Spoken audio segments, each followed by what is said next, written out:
Tonight is our very first seminar series. For those of you that don't know, that we do this 4 times a year, and so we're honored to have Dr. Quinn be our first one. Woo! Local. I like it. I like it. So, East Carolina Study Center is a place for Christian thought, and one of the emphasis here is Christian education, which is why we do these 4 times a year. It's really, really important that we're a place where you can come and learn about how your Christian walk intertwines with your education, right? Which is super exciting. So again, we're glad to have Dr. Quinn. Dr. Hudson is going to introduce him in just a moment, but I want to kind of give you a little bit of a teaser of what's to come. So in November, we have an additional speaker that's going to be coming, and he is Dr. Jason Toby, and he is going to be talking about mental health, identity, and Christ. So that's coming up in November. That's a collaboration that we're doing with Young Life, and so we're excited. We'll have our Young Life friends here with us as well.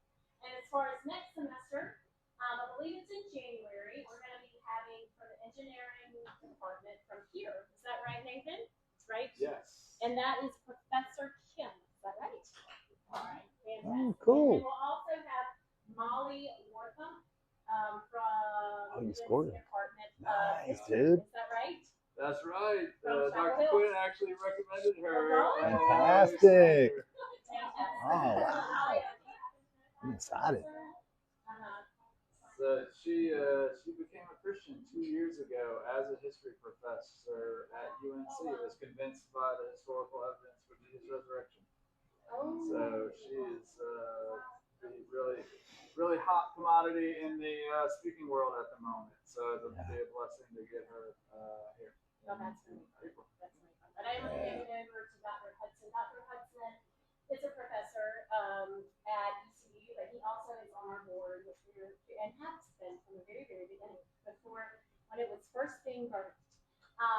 He also organizes all of our seminar series, and he also facilitates with Dr. Clint Parker an apologetics class every other Monday evening, and that actually starts next Monday.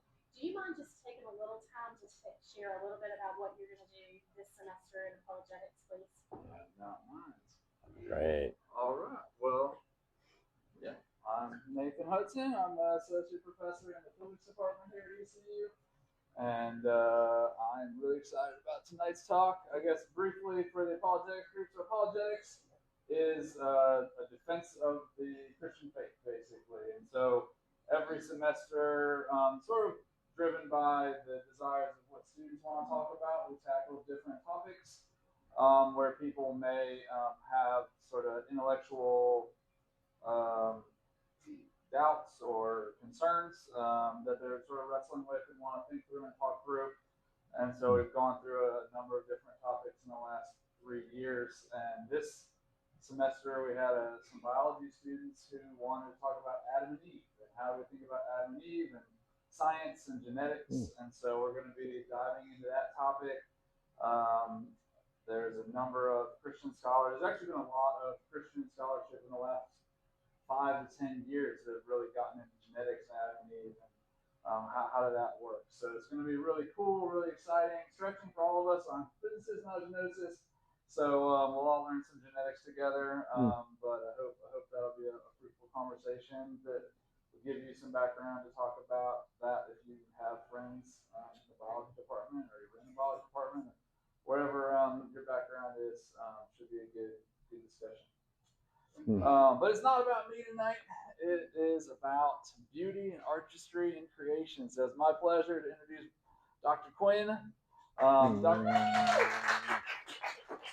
He is a rock star. I know him because he leads the faculty and staff prayer group. And so I don't know if you students know this, but once a month, a bunch of us faculty get together.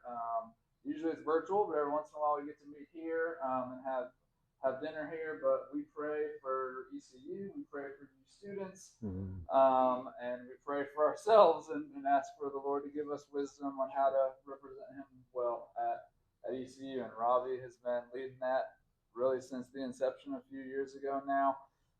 He's welcomed brand new faculty members to ECU, to the group, and just done a great job of making us all feel welcome. So I'm super thankful that you do that. On top of that, he is a talented artist. He got his PhD in art education from the University of Georgia. Go Bulldogs! Go Dogs! Got his master's in art education from Auburn University in Montgomery, and got his BS from University of Georgia. That's right. Yep. Yeah. He was the North Carolina. Where did I see this? But NCAE Higher Education Educator of the Year. That sounds pretty cool. That's a mouthful, buddy. 2016. Woo. And has brought in money with grants. Also, I don't know if it's on here, but you're a illustrator for a children's book, right? Yeah. So forthcoming. Done a lot of cool things. Watching out for that children's book. So without further ado, turn it over to Robbie. Thank you, Thanks for being Nathan. here. Appreciate you. Sure is good to be with you all this evening. Before we get started, we got to get a selfie. What do you say, guys? Huh? Okay. Everybody ready? Say hello. Go Dogs. No. Pirate. That's right. It's Pirates. I know. I'm sorry, y'all.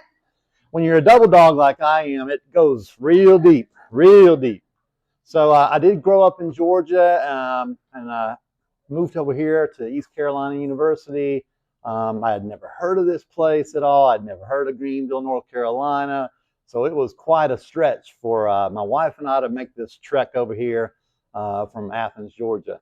So, but we're really glad to be here. We've been here for, this is my 19th year. So we love it. It's our home now. We've got 2 children.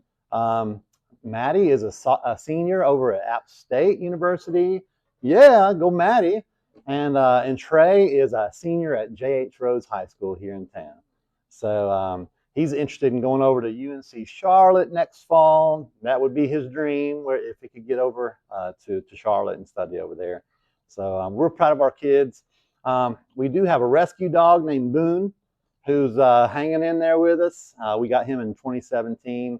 He was a year and a half old when we got started with him, and he was, we had to do a little reverse engineering on that critter to break some bad habits. But we got him squared. He's a really sweet boy. So that's just a little bit about what I got going on. If you ever want to connect with me or other professors at ECU who are Christians, you can start in one website that has been put together for colleges and universities and Christian professors all over the United States. It's called Meet the Prof. So if you want to just think about meettheprof.com, if you jump over there, you can read about all kinds of different professors who are Christians working on the college campuses. And we're really thankful to have an opportunity to showcase how God is using us in our various academic disciplines to work for His glory on our campuses. So I definitely encourage you to hang out over at Meet the Prof and learn a little bit more about Christian faculty and staff at ECU who have some profiles over there.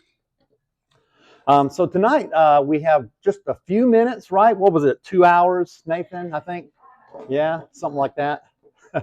Okay, good. I better pare this down then. Okay. Now we're going to talk a little bit tonight. We're going to think about my field, which is art. We're going to think a little bit about beauty. We're going to think a little bit about creation, restoration, what role beauty has to play in our lives as human beings, what ways in which we contribute to beauty as image bearers of God.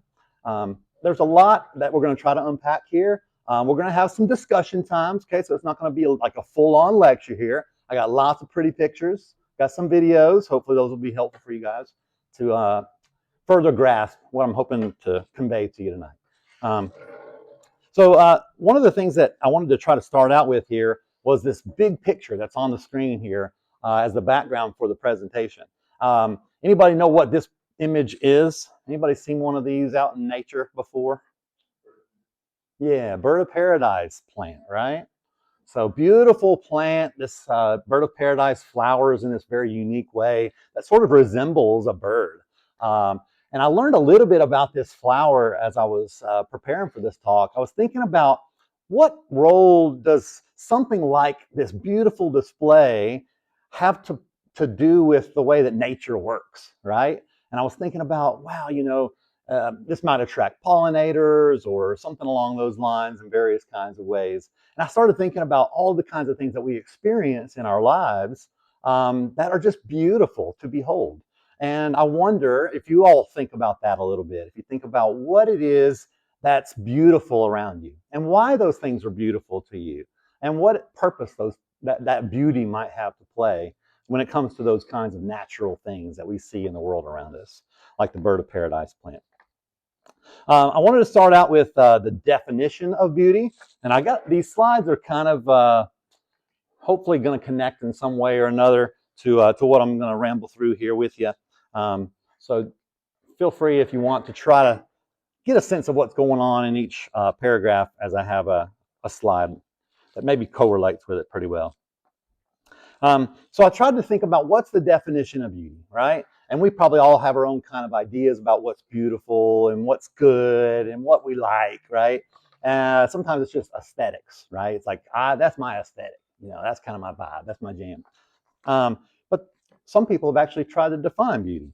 The Merriam-Webster Dictionary defines it as the quality or group of qualities in a person or thing that gives pleasure to the senses or the mind. I liked that definition a lot. I was thinking about, man, something could be beautiful to my mind or to my senses. And that's really kind of a rewarding definition to be thinking about. Now, of course, beauty ideals, they vary from all kinds of different, yeah, we're not quite there yet. Hang on. Beauty ideals, they certainly vary from culture to culture, and various kinds of parts of history have kind of held up certain kinds of beauty ideals, of course. A lot of times, those beauty ideals might be determined just kind of on an individual level. So you can really think about what kinds of ways that you might find something really beautiful, but if your neighbor might find them to be hideous, right? Anybody know the little dog, the Chinese hairless dog? You ever seen one of these things? Like, this is so ugly, it's beautiful in a way, right? I thought about other things too that are just absolutely mind-blowingly beautiful, even though they may have this kind of, for some of my friends, not a very beautiful quality at all. So each of you might have those kinds of differing ways of thinking about what's beautiful. Here's a couple of questions that I often think about as I invite you to think about beauty with me as we wrestle with this topic. How is it that we hold such different beauty standards amongst us as individuals and between our communities across the globe throughout time? What qualities, when combined, lead to these differing kinds of ideals and reinforce them or reject them? What qualities lead you to deem a person, a thing, or a place, or an experience as a beautiful one? These and other such questions are those that we will ponder tonight. So in order to begin, I want to try to do a little something where we have a chance to talk. I teach occasionally an art appreciation class for non-art majors. And one of the discussion topics that I always have my students engage with is something called a beautiful mountain view, question mark, right? This particular beautiful mountain view has kind of an aesthetic puzzle element to it, okay? So I'm going to be asking you guys to think about what you think is beauty based on this particular scenario here, okay? So if you would, just read this scenario with me as I have it on the screen.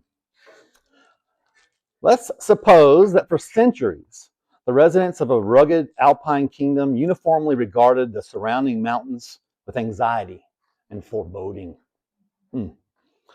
Looking to these towering, craggy peaks, they saw hazards to communication, impediments to commerce, harsh weather, and avalanches, to name a few. But they never really did see beauty, sublimity, or majesty. One day, however, some vacationing romantic poets visited the kingdom. They were much taken with the mountains, and they declared them to be beautiful, sublime, majestic, and so on. Soon, Those romantic poets, they had the residents of the kingdom speaking as the poets did, and indeed seeing the mountains as they did. So do you get a sense of the picture I'm painting for you here? Okay. Are you ready to go on a little discussion journey with me here for a moment? I'm going to ask you to do a little something with your neighbor. All right. First of all, if you don't know them, make sure to give them a high five, introduce yourself. Then with your new bestie, make sure to try to discuss the answers to these two questions here. First of all, were the mountains beautiful all along? Remember, the residents didn't see them as beautiful to begin with until the poets came around. But I wondered if you could, in some way with your partner, discuss whether they were beautiful all along, or if they only became so after the poets had effected their conversion. Okay?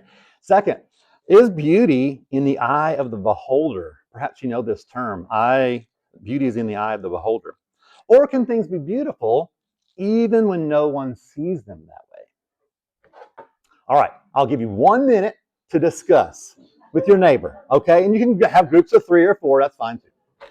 All right, go.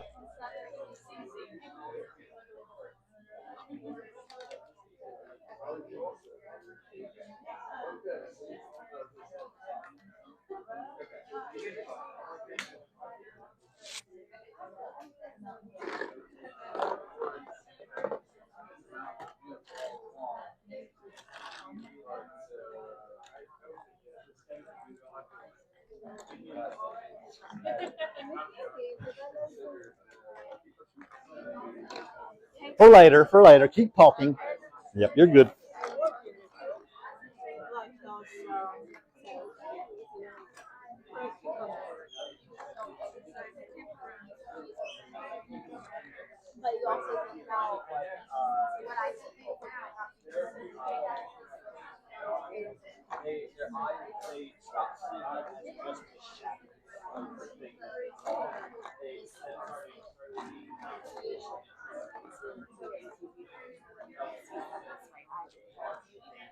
Ooh, you guys have writing implements.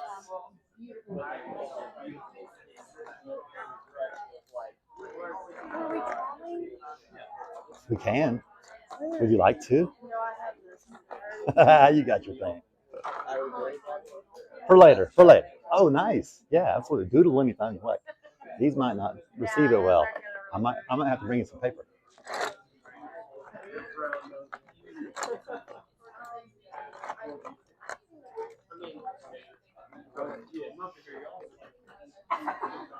I like it.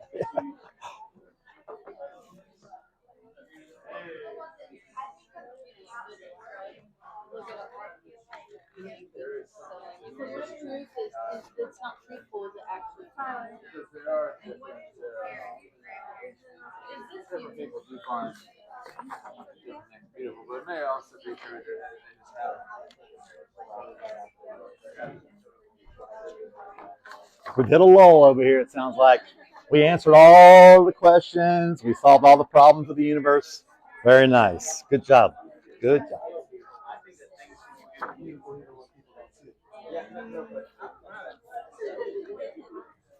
Well, I'm saying that there is an intrinsic quality.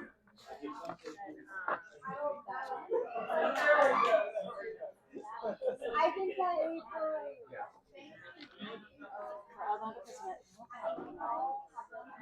beautiful design.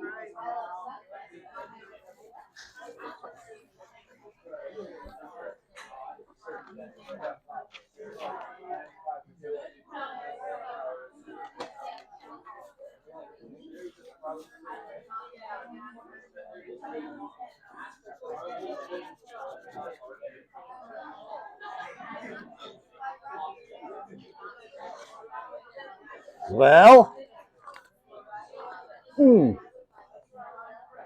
we're having some good talks out here, sounds like.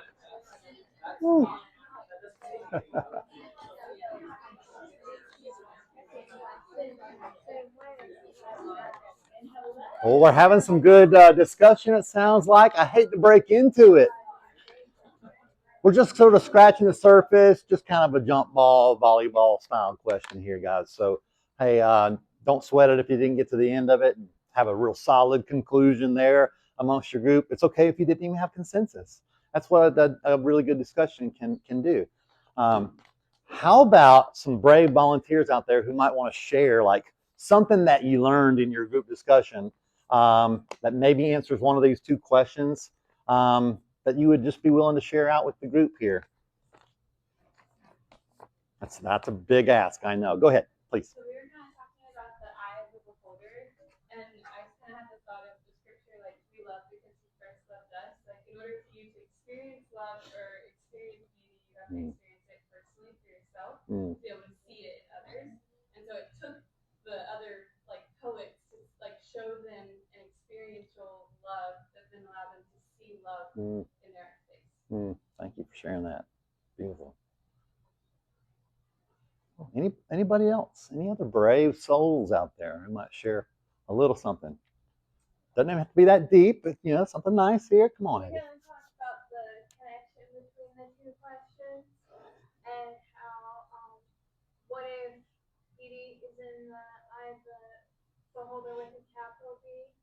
Like how often we can struggle to see ourselves as beautiful, but because we are image bearers of Christ, even though we may be stained with the sin and the evil of the world, before we come to Him, He doesn't see us as any less beautiful.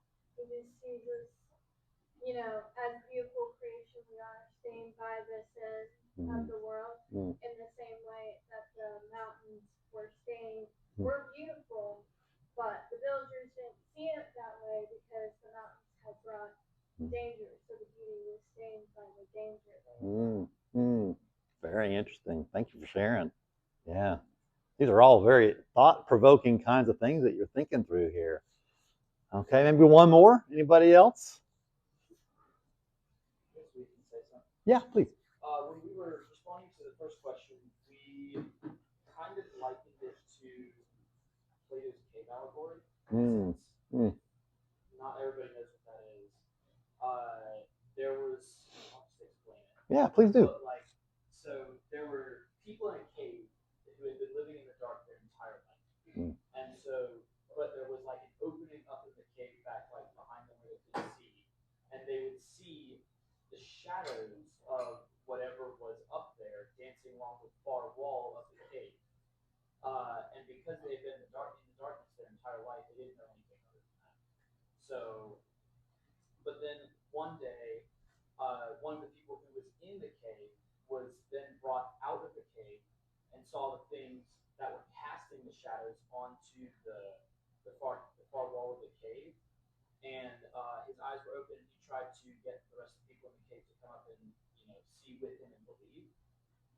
But they were stuck in darkness, and they weren't willing to try to see that and see what the shadows. But the shadows of the things were fake, and the actual things were real.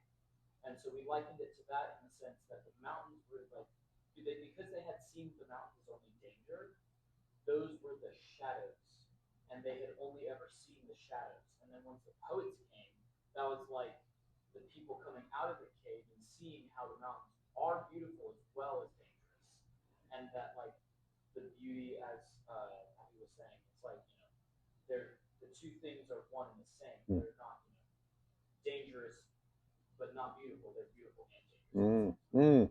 Love that. Beautiful. Very, very thought-provoking. Good. Cool. Thank you for sharing that. Well, cool. We won't get to the bottom of this tonight, but we'll try to take a little deep dive here and see what we can come up with. Okay. Think about a couple of things. One thing that I wanted to just kind of put in front of you. This is a teacher moment for a sec here. When I ask my students the same question in art appreciation classes, I typically see that a majority of the students believe that beauty is in the eye of the beholder. I try to explain to them that answering this question often boils down to whether we believe that beauty is objective or subjective. So I got a kind of a little, just a blurb about each of what those are. You can read on the screen here as I keep going. If we believe something is objectively beautiful, we claim that it possesses some quality that makes it so. Regardless of any value we may place upon it, or any experience that we may have when viewing it. Objectivist thought, however, since the time of Aristotle, has been concerned with defining certain standards of beauty. In doing so, these standards can be compared with the properties of objects under consideration, and the judgment of beauty could be then rendered.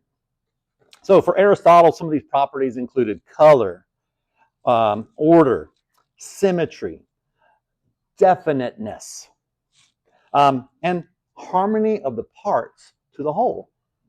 So I hope you can see that in some of those ways of looking at, those differing ways of looking at beauty, we might find that we resonate one with another, one over the other.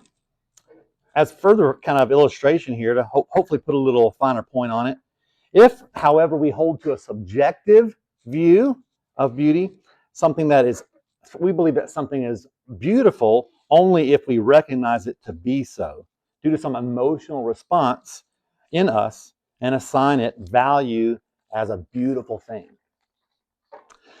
So traditionally, this emotional response that is identified most closely with experiences of beauty in art could be called something like delight or pleasure or enjoyment, right? So those are some words that might come to your mind when you think about works of art and seeing beautiful things writ large in our world.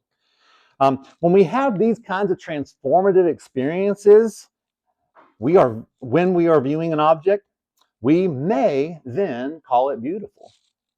So you can see subjective versus objective, kind of big ideas. One thing that I wanted to sort of put out in front of you, and I think some of your answers were getting there, not quite there yet, is based on this question. What if the mountains were indeed beautiful all along because God had created them so that some small measure of his glory is reflected by them?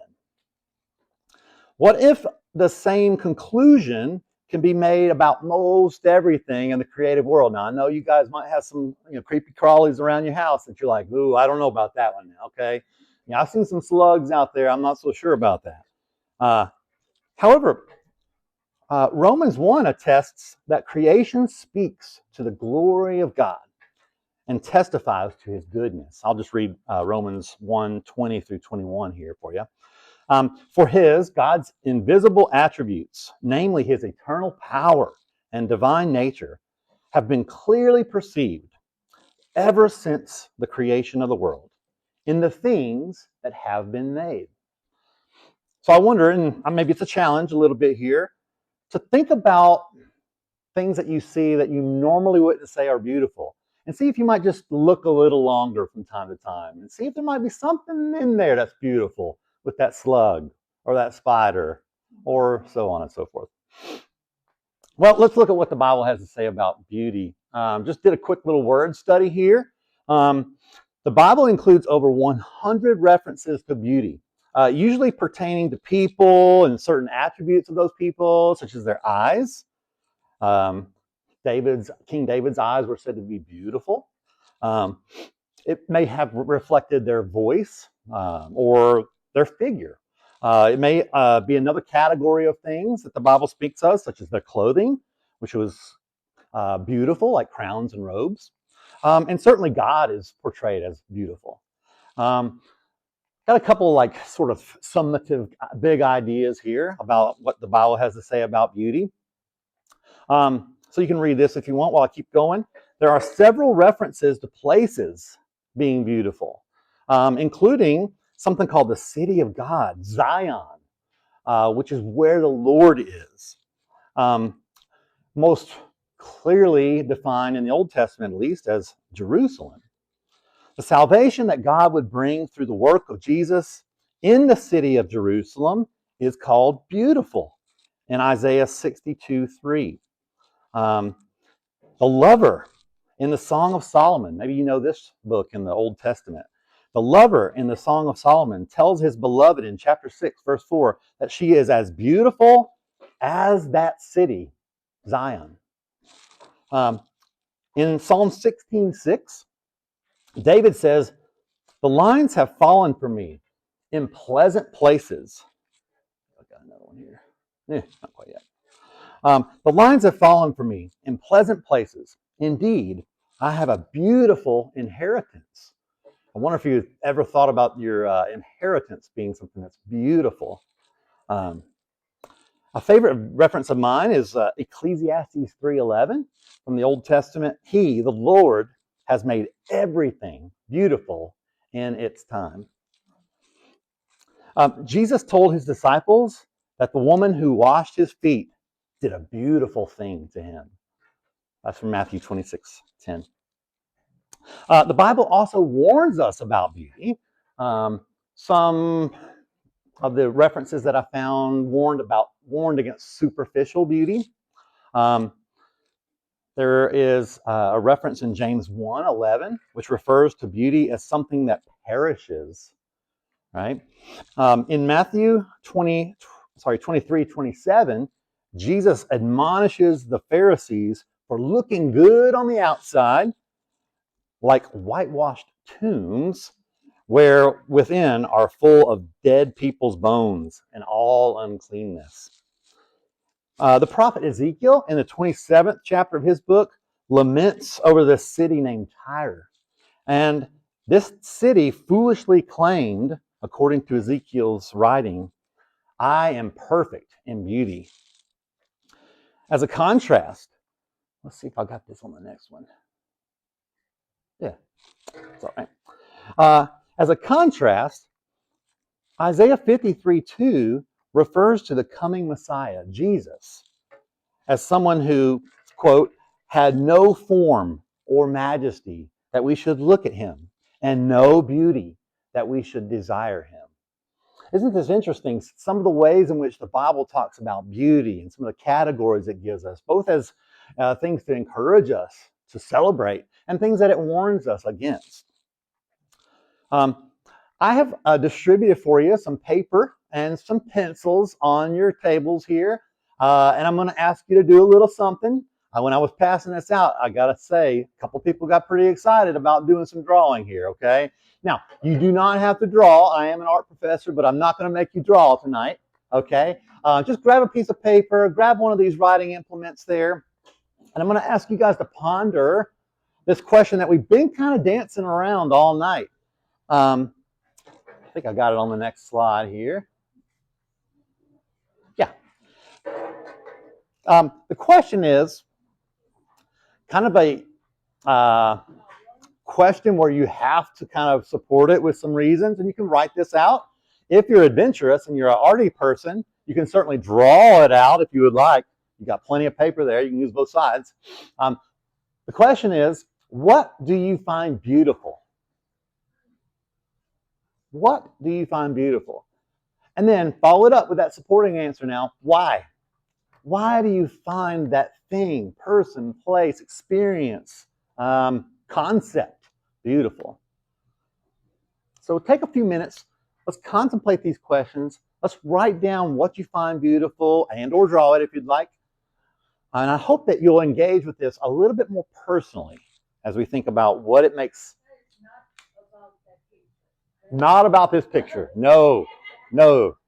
Forget the pictures even there. What do you find beautiful about anything in life? Person, place, experience, thing, concept, any kind of idea that pops in your head. Beautiful.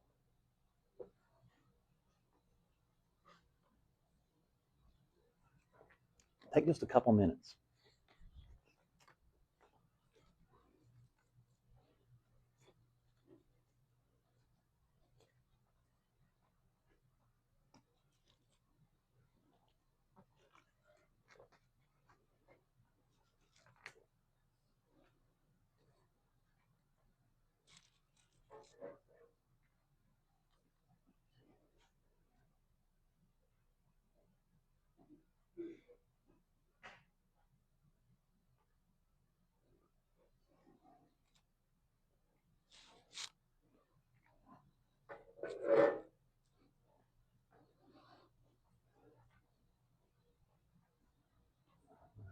All right. Now we're deep in thought here. I love it.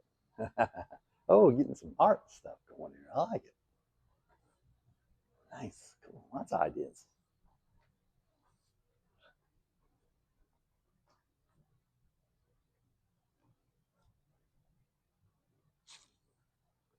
Yeah. All right, and that's it. You can fill up the whole page, couldn't you? I know that's right. I know that's right. Yes.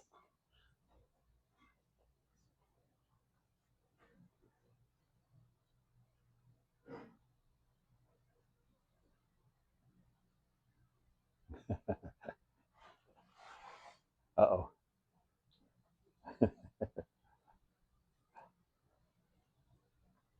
Hopefully the pencil's working for you. Yeah, it's all good. All right, sweet.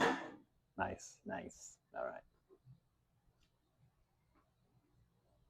There you go. I like it. There you go.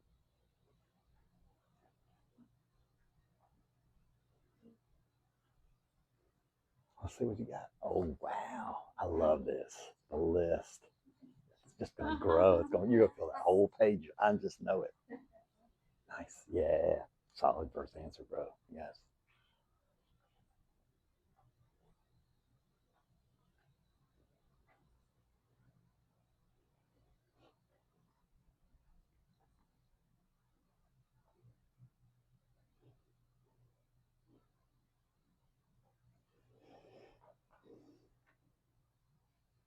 You're going to get the drawing. What you think? You got the good list going, that's for sure.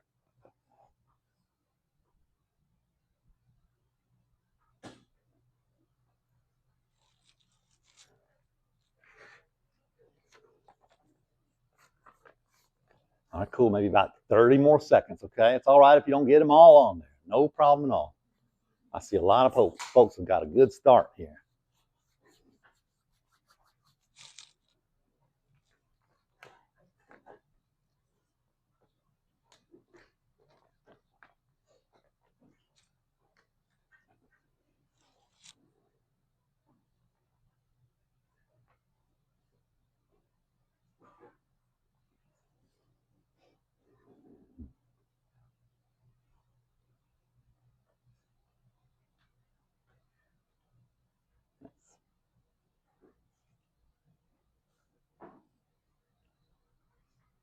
All right, cool. Awesome.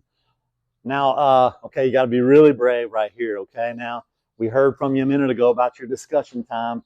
I wonder if there might be a few folks who'd be willing to share something you wrote down, something you drew, something that you wrote to support your reason for answering the way you did. Got a couple of volunteers out there. Anybody be willing to say? Come on. I put the beach because it's like unfathomable to like the human brain because like humans didn't create it. So when you look, you're like, how does this even exist? Oh. It's so like vast. Yeah. Peaceful, and it's like, yeah. Would you say you had that experience from looking at pictures or actually going there? Yeah, going there. Okay. All right, cool. Good. Thanks for sharing that. A couple other volunteers. Mary. Multi-generational ministry. Ooh, and why is that? Did you get that far? Well, I think when you watch it happen, when like the older are pouring into the younger, mm-hmm. and then that empowers them to do that when they get a little bit older, and then it just keeps going and Ooh, beautiful. Love that. Thank you for sharing that. How about you?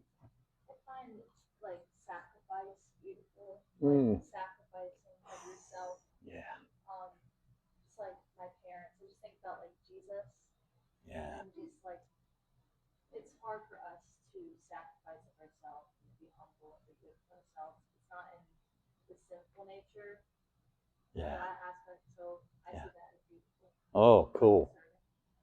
Cool. Sacrifice, giving of oneself sacrificially for someone else. Yeah, cool. How about you, Abby? I think we talked about the ministry I served with over the summer. Johnny and Friends, the nonprofit organization for folks and families with disabilities. And the 2 to 3 weeks I spent there are probably the most beautiful of my whole summer. Because not only are we out in the mountains, which I love because of just like the different ways that the sun affects the color of the trees and the mountains and the clarity and just like the beautiful landscape we don't get around here. But also because it's so incredible to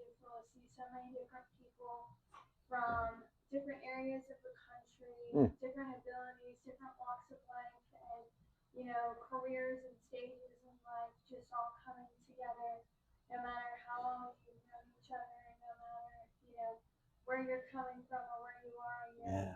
walk with the Lord.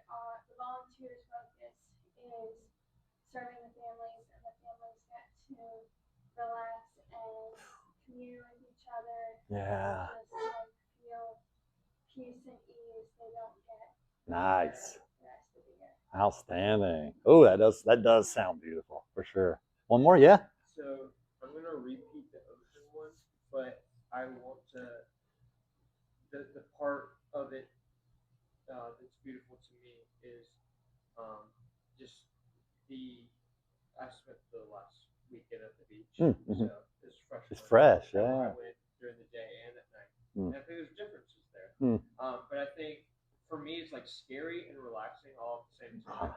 Like I get really excited when I see it when I'm like driving towards it or whatever. Like I went to several different beaches and it just looks different, you know, depending on the town that you're in. Yeah. And it's exciting, and then you go up close to it. It's like grounding once you're there. So it's like that dual nature of it. And then at night, it's scary yet relaxing because you can see the moon and the clouds and it's reflecting. It's like, dang, God is so much bigger than me. Yeah. Just sitting here. Oh, how cool. Beautiful. That's fantastic. Thank you so much for sharing that. That's awesome. Cool. Anybody else got one just busting out of your skin? You wanted to share it so bad? Go ahead, Ben. Oh, okay. All right. Two of my kids got married this year, one in November and the next one in June. So I would say couples in love, flowers, and wedding cake. Oh, yeah. Nice, nice. Fresh in your memory. Yeah, I went to one. It was great. Those things were all beautiful for sure. Yeah, cool. So we could share lots more things, guys. And the reasons that you have for decreeing that those things are beautiful, they're all good reasons. Okay. I wanted to just encourage you guys to keep thinking about looking and seeing the beauty in the things around you. I wanted to try to get a little video montage going here, so bear with me. This is going to be an excerpt, an example perhaps from Narnia, okay? One of the things that I think is so rewarding about thinking about art and the idea of beauty in all of its many forms is that I think it paints for us pictures in ways that we may have taken those things for granted. One of the examples that I'll bring to your attention here is this biblical creation story that's sort of told through this lens of Narnia. I'm going to assume that a lot of people know what C.S. Lewis's Chronicles of Narnia children's book series is all about. I'll give you a couple of just preliminary kinds of ideas to keep in mind, because I'm going to read for you just a little excerpt of the way that Narnia came into existence based on the way that C.S. Lewis told it in his story called The Magician's Nephew. As I do that, I'm going to play this movie for you guys right here. It's going to show you a lot of different natural scenes from our world. I'm going to turn off the music and I'm going to put it a little bit faster than it is right now. I want you to be just kind of watching this as you think about what I'm reading to you guys about this creation story, and see if some kind of like sensory overload sort of effect might happen here. But all in the interest of making sure you have a really kind of a unique perspective, perhaps, on something that you've heard over and over and over again, which is an incredible story from the Bible, absolutely. But I wonder if this might shed some new light on it in some way or another. Of course, in Genesis 1, Moses describes the way that God created the universe. C.S. Lewis also tells this story of God's creation of the universe, which he referred to as Narnia, in the Chronicles of Narnia book series. The person of God in this series, as you may be familiar, is portrayed as a powerful lion named Aslan. And you'll hear a reference to the lion in this story. This account is the account of creation from the magician's nephew, as witnessed by several people, including a child who is referenced in the following tale. In the darkness, something was happening at last. A voice had begun to sing, the most beautiful noise that he had ever heard. It was so beautiful that he, the child, could hardly bear it. Then, two wonders happened at the same time. One was that the voice was suddenly joined by other voices.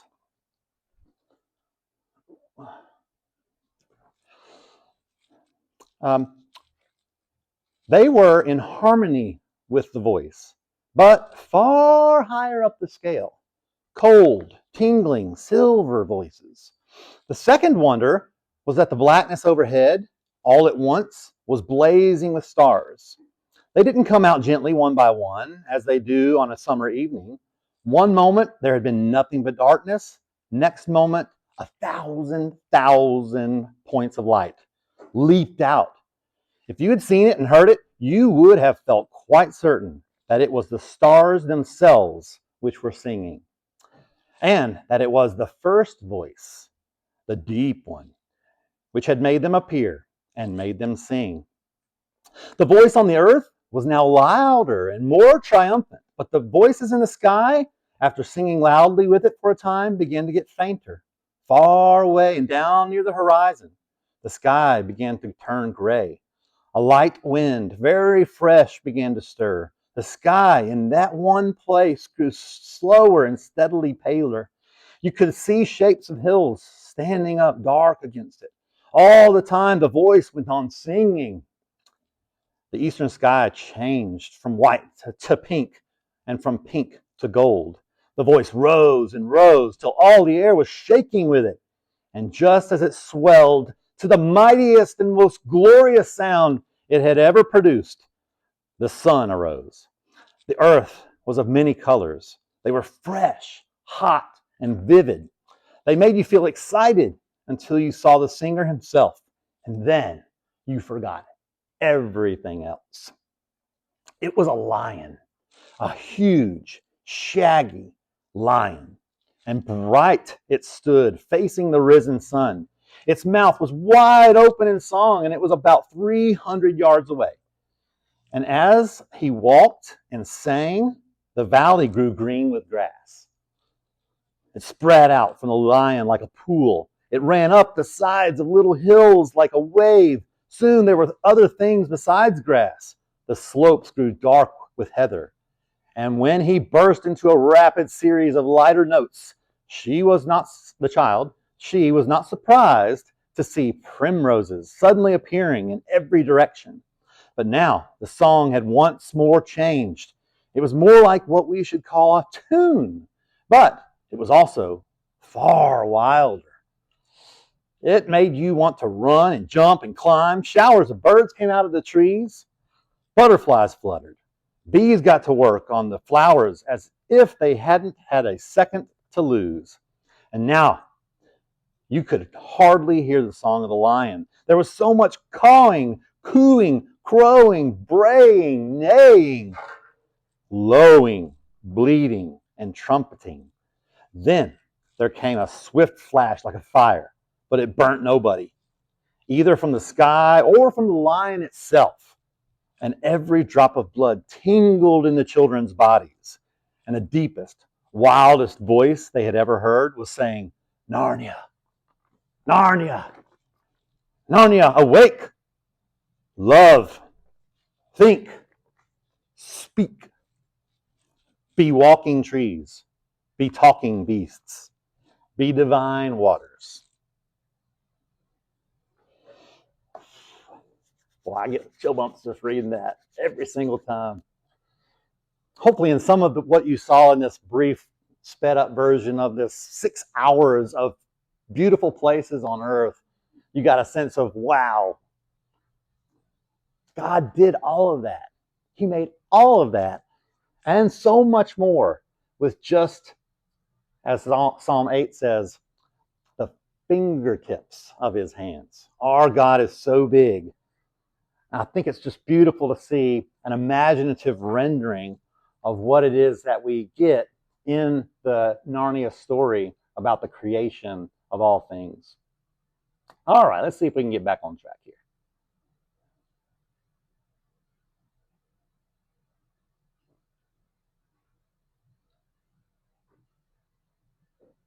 Oh, yeah, good. All right.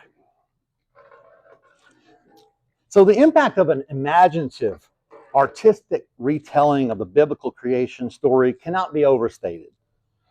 Song brings the words of creation to life, and vivid color in Lewis's retelling of it. Beauty plays a crucial role in leading us to the truth.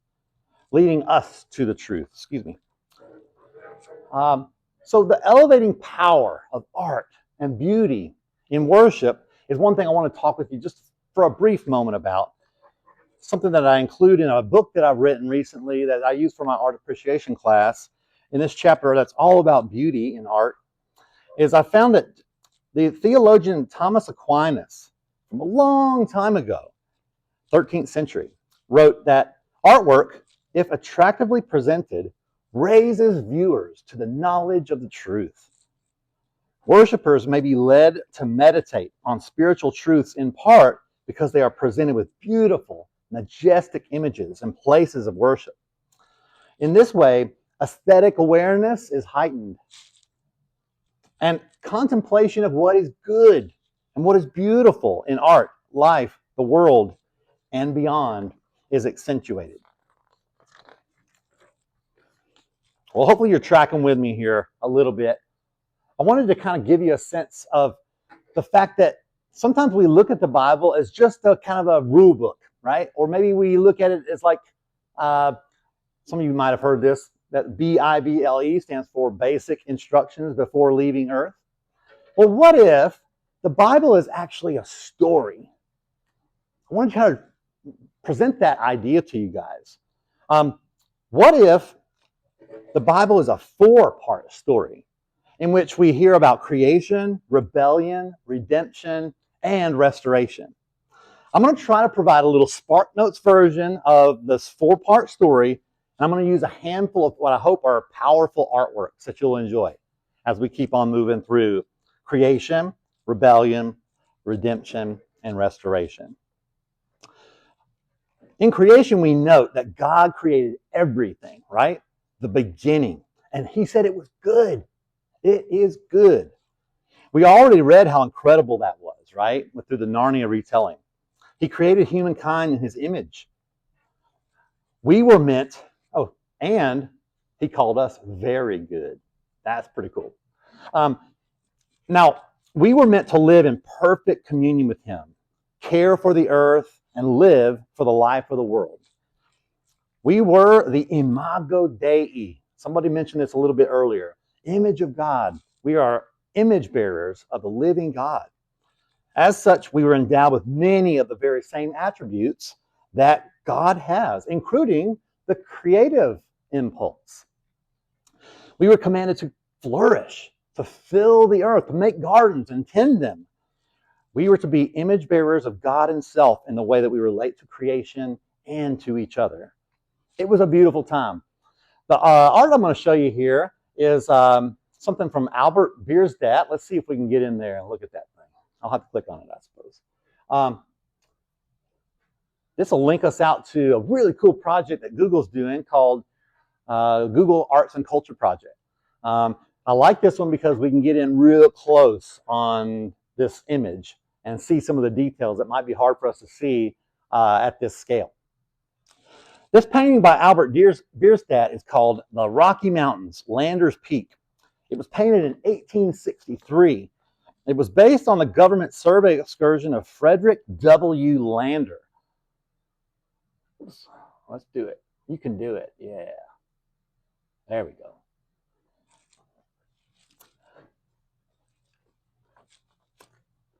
It was based on the government survey excursion of Frederick W. Lander, which commenced 4 years prior, and Albert Bierstadt was able to join in on that. The expedition traversed the Nebraska Territory, and Bierstadt's party was branched off, and they got to the Wind River range of the Rocky Mountains in present-day Wyoming by that summer. what you're going to notice here is that as we zoom in and get a little bit closer here, is that after returning to New York, where he was living, Albert Bierstadt compiled all these studies and sketches he had done while he was out abroad in the American West.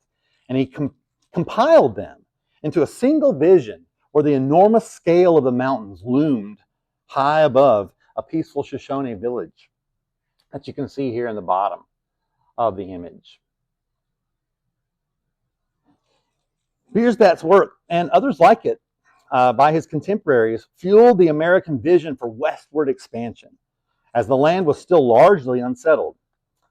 Historian Anne Hyde said of the painting, Bierstadt painted the West as Americans hoped it would be, which made his paintings vastly popular and reinforced the perception of the West as either Europe or sublime Eden, where the creation story takes place. Lander's Peak, I'll show you this in a little bit greater detail, as it appears here in the distance.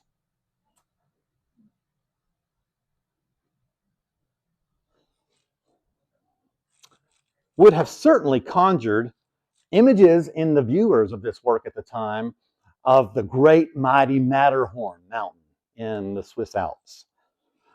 One of the highest summits in all of Europe.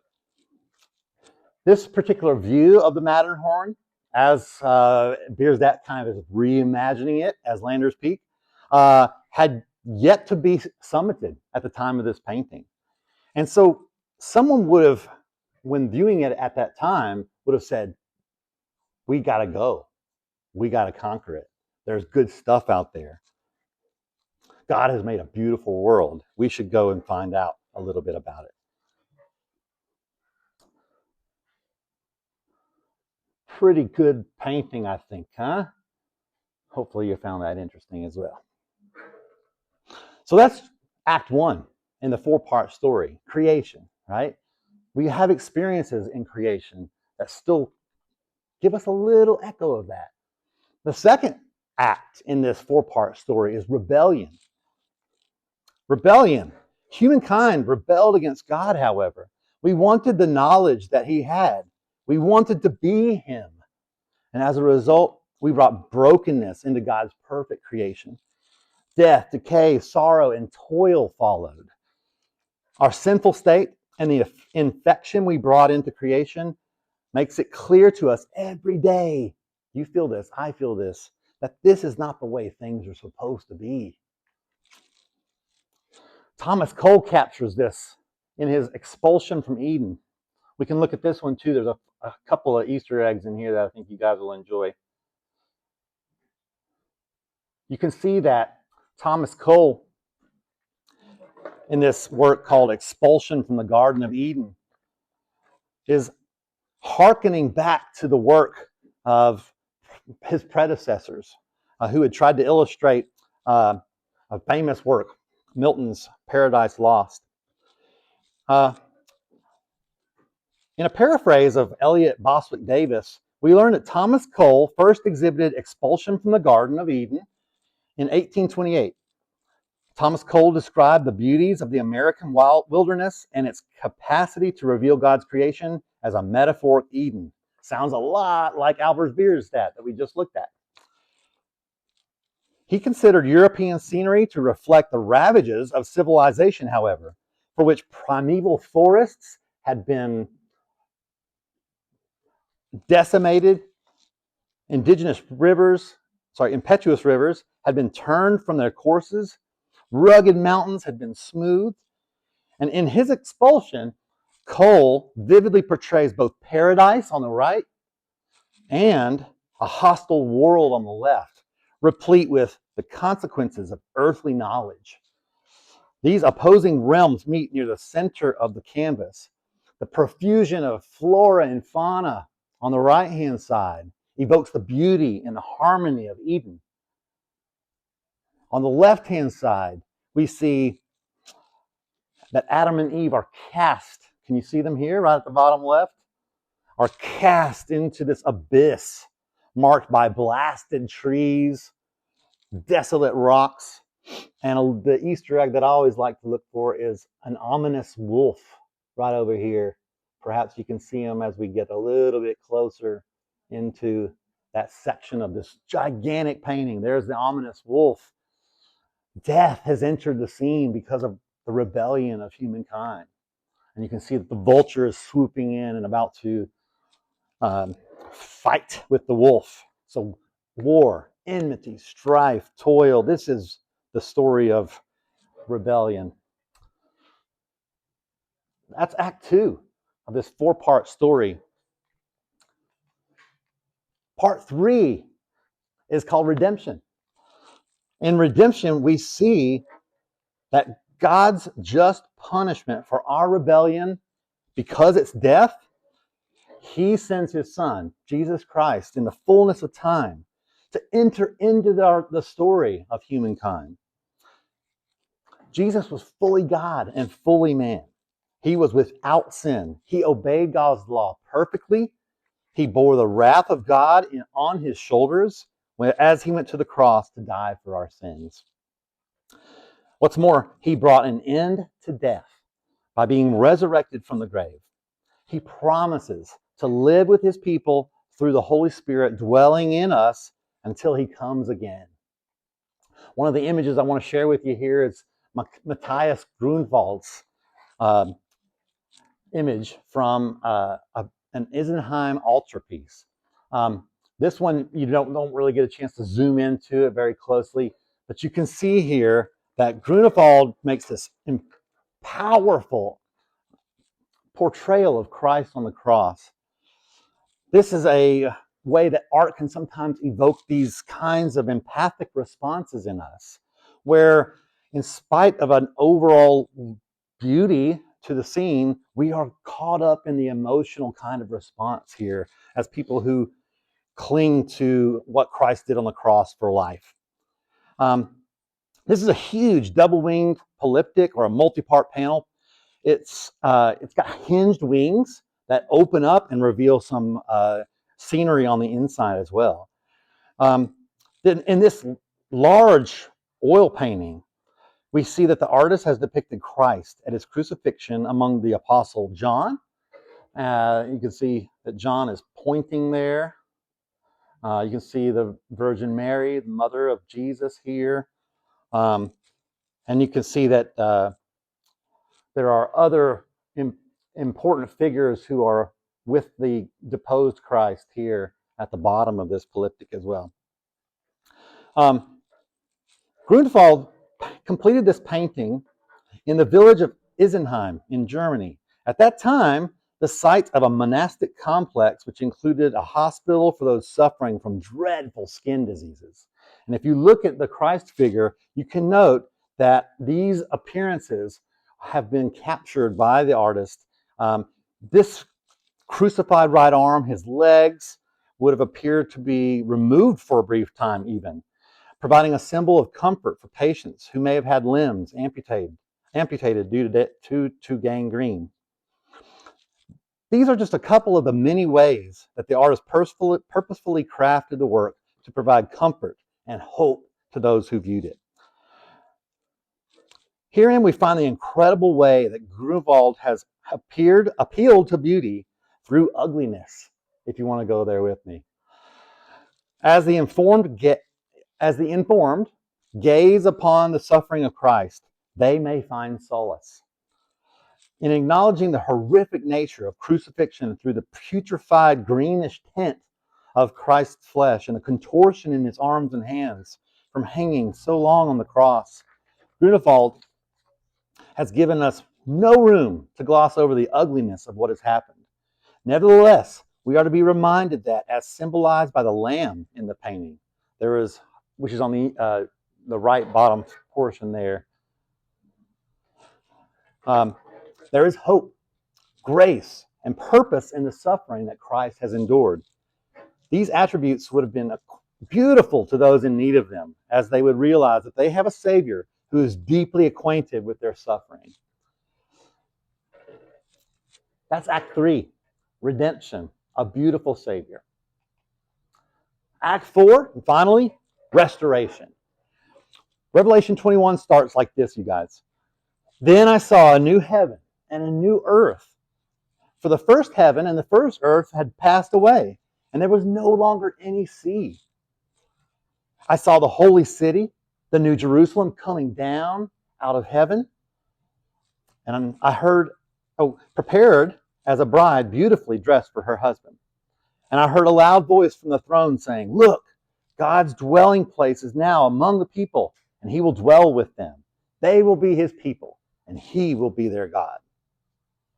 He will wipe away every tear from their eyes.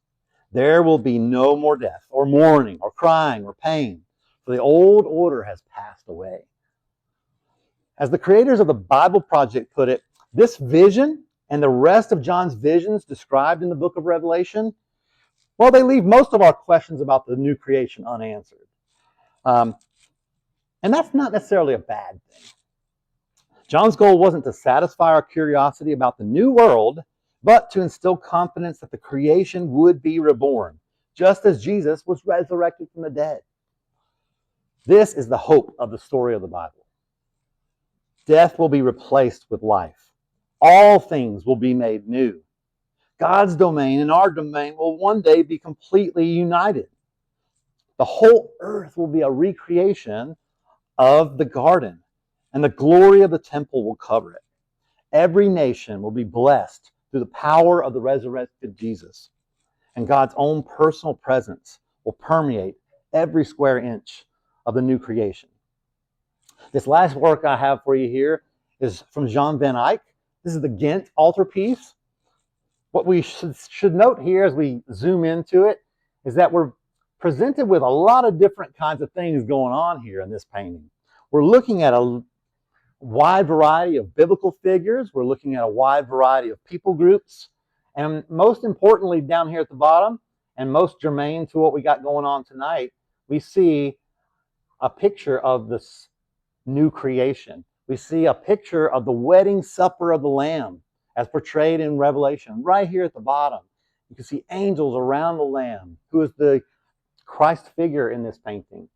We can note that these angels are also being joined in worship by various people groups from various different nations and tribes and tongues.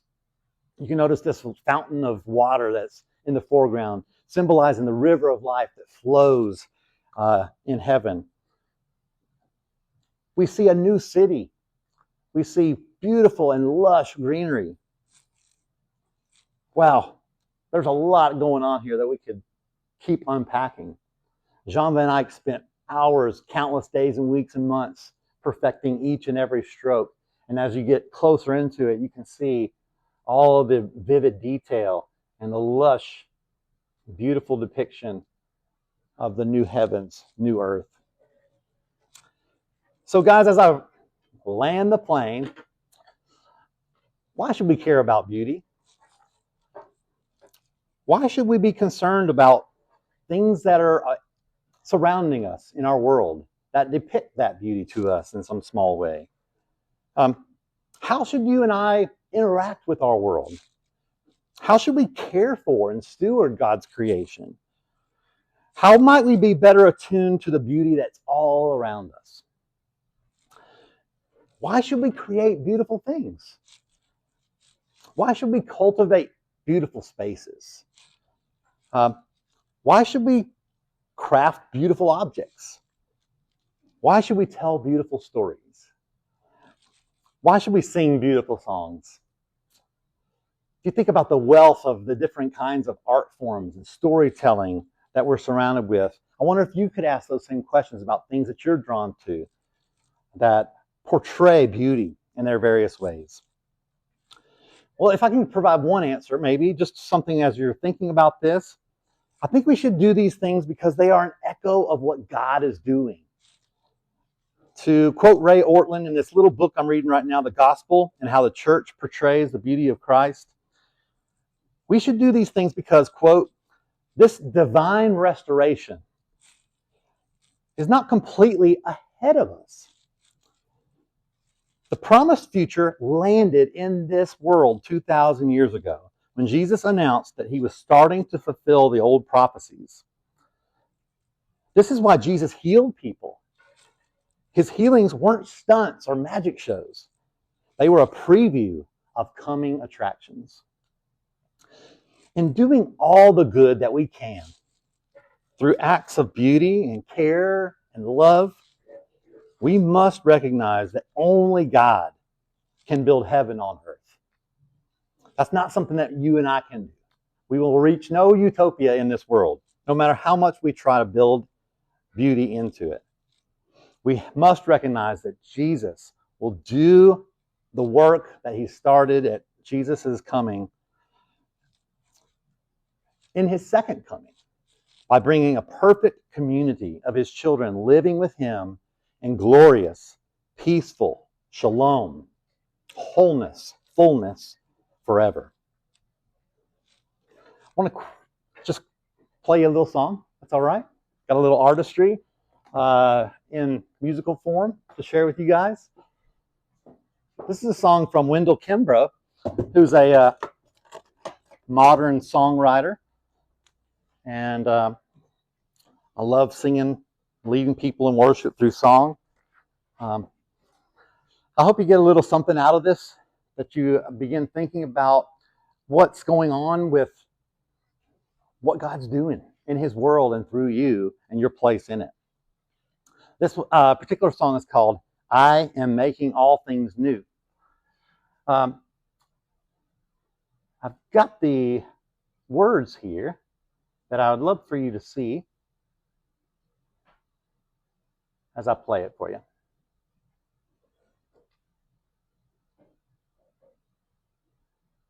Thanks you guys so much for listening tonight.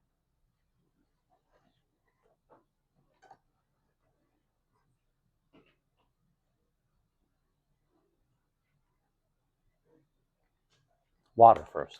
Yes.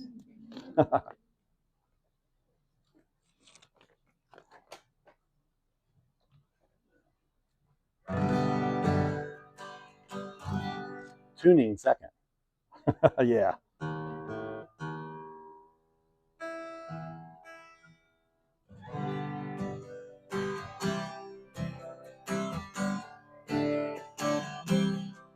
And I saw heavens open, and the former things were past, and I heard my Savior singing, I have come for you at last.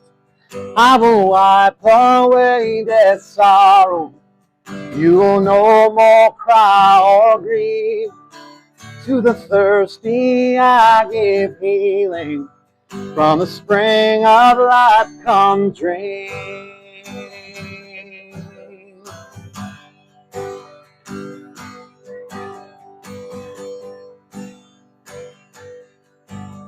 For behold, making all things new. Write this down, every word is true. Tell the world what I came to do. I'm making all things new. Almost forgot how that chorus starts. Sorry about that. Then I saw God's holy city, New Jerusalem descend, and a voice announced with splendor, I will dwell with you, my friends. I will be your God forever. You will never leave my side. You are always my beloved. Now at last you'll be my bride. For behold, I'm making all things new. Write this down, every word is true. Tell the world what I came to do. I'm making all things new.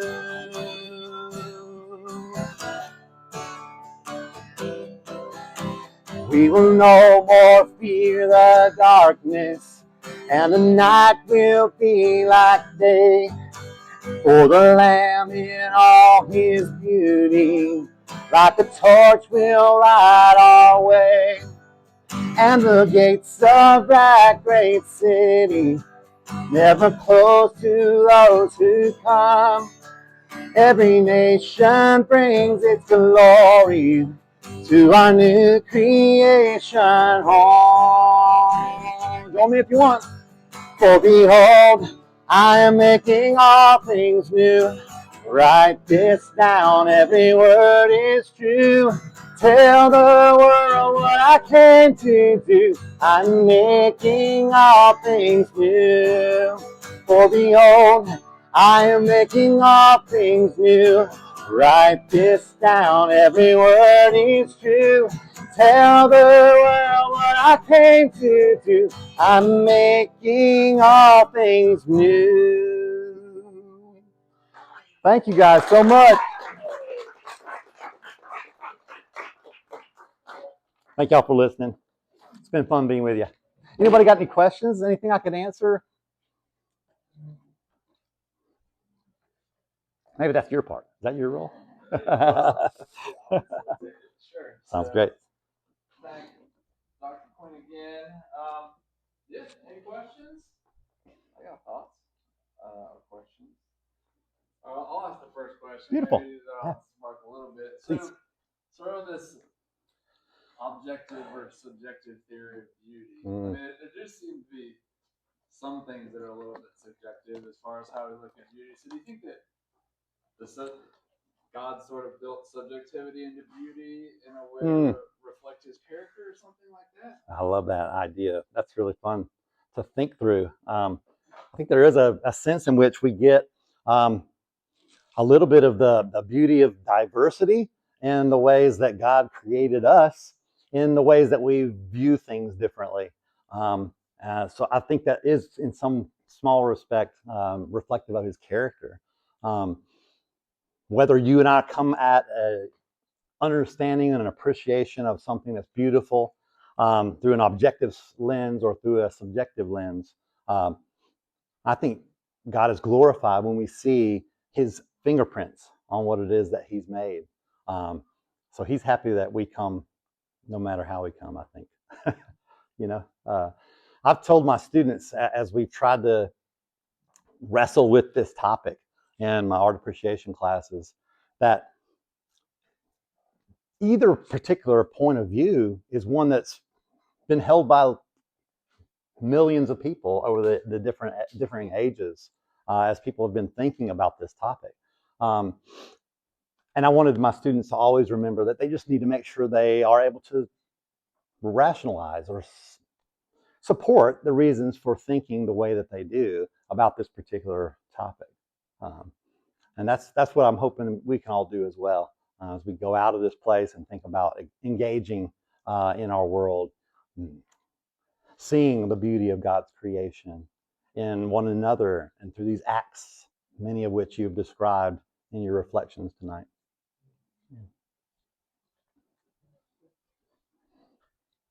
How about others? Anybody else? Kind of connected to this, but more just like personally, as a Christian engaging in a university that may have different values or beliefs, what would you recommend or encourage for if we're engaging in those spaces? Advice on how to do it in a way that is honoring, but also rewarding. Yeah, absolutely. So I love that Nathan and Clint are doing an apologetics series with college students. All of the kinds of things that we think about in terms of ways to defend the hope that we have within us for the faith that we have as Christians in Jesus are things that we can articulate in lots of different ways. A lot of times we appeal to sort of very rationalistic kind of explanations for the reason that we hold to the faith that we hold. I would encourage folks in whatever venues you're in, whether it's hard sciences or whether it's engineering or humanities or in the arts, to portray the beauty of the gospel in the ways that make sense to your particular medium, your particular area of study. Bring those kinds of pictures, portrayals, little snippets of what God's doing, how God's made everything beautiful in its time, how he is making everything new. I think those can be really compelling arguments to help people see the truth of what it is that we hold to for life and peace and hope through the message of Jesus Christ. It's not a really concrete answer. I would defer to you as you guys are looking for opportunities to speak with others about your faith in your various fields. Try to be listening for what makes people sort of tick, right? If somebody's a real hard rationalist and they just need concrete, cold and hard facts, go there with them, right? In the way that you defend the faith. If somebody is a feeler, somebody who's really kind of drawn up in the beauty of some of the things we've been talking about, and maybe many other forms of art, share a beautiful piece of music that you are absolutely just getting tingles all over when you listen to it, and see if they have any explanation for why that particular piece of music moves them, if it happens to. Have those conversations about music that they like, about art that they like. See how those particular venues, those particular forums of human endeavor can in some way illuminate the need that they have for Christ, obviously, but the kind of ways that the beauty of the gospel resonates with the things that they're experiencing each and every day in their field of study. Thanks for the question. Hope that helps a little bit. Yes. So this is more an opinion question. Sure. Would you say that comparatively there is more or less expressed beauty in the church today than there was in the past, where we see, art conveying beauty, even buildings conveying beauty, everything just kind of was conveying some kind of message, where now just exists somewhere else, or is it just less? Yeah, it's a really good question. I've been encouraged by the things I'm seeing in artistic communities in wide variety of fields. I've seen more sort of collectives of creatives that are gathering together in small groups and writing together, whether it be writing songs, writing stories. I've seen lots of artistic community around visual art making that would be utilized for beautifying environments that we live in. So I would say, like, maybe if art in the service of religion per se, maybe we don't see that as much, in our contemporary churches, but I see that there's still a really neat way in which artists are connecting across time zones, across languages, and are finding creative community together, and are being compelled and propelled in their own artistic journey to make art that is glorifying to God, beautifying His world, and useful and beneficial for people who need to know the good news of the gospel. Yeah. Thanks for that question. Please. I feel like just want to tack on to that, like as we advance with technology and everything, photography is the main medium now that churches not only use within their architecture in the building itself, but also like online in order to share the news and what God's doing in the communities. So I guess I think I totally get where Jason's saying that. It's sort of a transition into more of a, like, we're just capturing what's there rather than creating more. And not saying that photography is not creating, but you're sort of taking a picture of them. I don't know. I think. What do you think about how that affects what you're talking about? Yeah, I mean, I don't know. It's just a question I have. Like, you have some, videography, 6 hours of it. Yeah. That's a good thing. But what we're reflecting on is, 200, 300, 400-year-old paintings. Mm-hmm. So what are we going to be reflecting on in a couple hundred years? Is it going to be pictures, or is it still going to be paintings? 600, 700, 800 years? Yeah. it's a fascinating thing to ponder for sure. How are we documenting our lived experiences and the way we're seeing beautiful things around us? How are we sort of inspiring people who look at the things we make or who listen to the things that we can produce, and that wells something up, touches something deep inside, that is this sort of just resonance of what God has put deep inside of us. To be his image bearers. We are his image bearers. He's put us all in a unique situation to create. I don't expect everybody out there to be artists, guys. But there might be things you do at your house. You neaten things up. You make a beautiful arrangement of pillows on the couch, right? You took care and you took time and you were thinking about ways that you could make someone's life more rewarding, enjoyable. And in so doing, you express the love and the care of the Father in that way. I think Mother Teresa said something along the lines of, do small things, but with great love. So I hope that's an encouragement to you guys as you start thinking about being creators, little C creators out there. Dr. Ken, yes. Yes, please. We have three professors, the articulation, and they're all Christians. And so we like to talk about that to our students, and it really affects what we do every day. Yeah. Yeah. So also today when I hear about the different beauties, Mm-hmm. there are so many different beauties out there. So the creative beauties, Yeah. and so many flowers, and, birds, and except the maybe malls. Yeah, right. Maybe malls.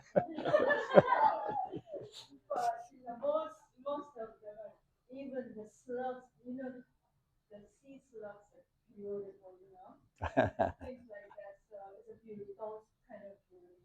And then the artwork, beauties from artworks that we created. And then you go up and up, and then emotional beauty, we talk about, Mm. children marrying, those kind of emotional Yeah. love, Yeah. beauty, and love as beauty. Mm. And then at the end, there's sacrifice Mm-hmm. as a beauty. Yeah. It's just all gamut Yeah. of beauty. Yeah.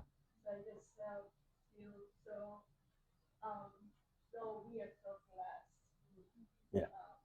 With all these beauties and the sharing beauties, and it's just so it really makes you happy. Mm. Right? Mm-hmm. Mm-hmm. I want to share that.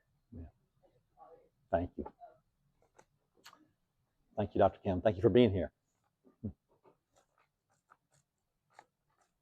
All right, final call. I never knew where I was going with my slides, so I don't know if I have any more, guys. I think that might be the last one. Yeah. Well, let's thank Dr. Quinn one more time. Thank you, guys. Sure. Remind us of the Christian story, the beauty in that, and the hope that we have. So, this is one of your first times here at the Study Center. Thanks for being here. Open 9 to 5? 9 to 6. So, Yo. visit us another day. Hope to see you at more public events. And if you're interested in apologetics and more Christian conversations about how our faith and our intellect interact, love to talk to you and get your email address for that too. So, have a good evening. Absolutely. Thanks, y'all.